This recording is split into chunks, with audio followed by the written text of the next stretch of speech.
Il faut savoir que les espaces naturels nous rendent de nombreux services, des services qui sont gratuits et qui sont indispensables à notre vie.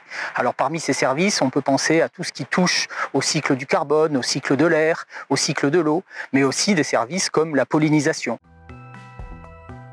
Si on fait un focus sur la question de l'eau, l'ensemble du grand cycle de l'eau, c'est-à-dire depuis les pluies qui tombent sur les montagnes jusqu'aux plaines, sont régulés par les zones humides. L'ensemble des zones humides, que ce soit les prairies, les tourbières, les forêts, elles jouent un rôle important en termes de qualité et de quantité. Quantité, quand il pleut énormément, elles se gorgent comme des éponges, puis elles nous restituent cette eau au moment des périodes d'étiage. Et en termes de qualité, elles filtrent l'eau et elles fixent un certain nombre de polluants, permettant ainsi d'avoir une eau de meilleure qualité. Dans les territoires qui sont soumis à des risques d'inondation, les zones inondables permettent de protéger la population locale. Et donc, elles permettent de stocker l'eau, mais elles permettent aussi de maintenir des activités économiques, comme les activités agricoles, l'élevage.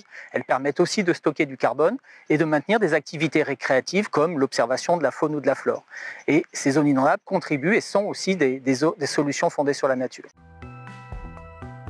Pour bien comprendre cet intérêt des solutions fondées sur la nature par rapport aux solutions technologiques, on peut prendre une comparaison toute simple. En termes de santé humaine, quand vous avez un petit coup de mou, que vous êtes fatigué, vous avez le choix entre deux solutions.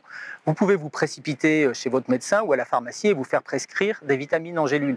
Là, c'est la solution technologique. Mais vous pouvez aussi opter pour la solution fondée sur la nature, la solution naturelle, en décidant de manger plus équilibré, de vous coucher plus tôt et de faire un peu d'activité physique. Et finalement, faites confiance à votre corps et peut-être que le coup de mou passera.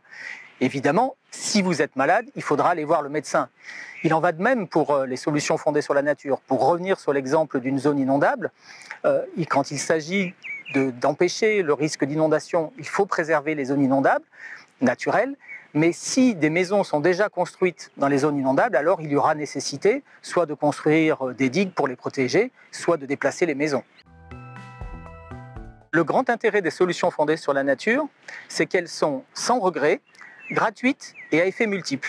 Sans regret parce qu'elles n'ont pas d'effet négatif par rapport à l'ensemble des utilisateurs, contrairement par exemple à un barrage qui va conduire à un réchauffement des eaux ou qui va bloquer le transit des sédiments sur une rivière. Une zone inondable ne joue pas ce rôle-là. Elles sont à intérêt multiple puisque une zone inondable, par exemple, va permettre à la fois de stocker du carbone, d'avoir une activité économique, idem pour les marais ou pour une zone au bord d'une ville. Si on conserve des espaces naturels en bord de ville, ils vont permettre à la fois de réguler le climat et de lutter contre le réchauffement. Ils vont permettre aux gens d'avoir une activité récréative et donc avoir un intérêt pour l'amélioration de la santé humaine. Elles vont contribuer à filtrer l'air. Et puis, évidemment, elles auront un intérêt pour la biodiversité.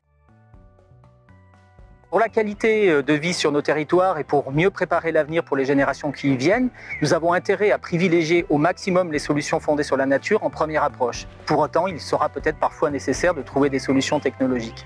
Finalement, les solutions fondées sur la nature, c'est de penser que la nature peut être notre meilleur allié pour l'avenir.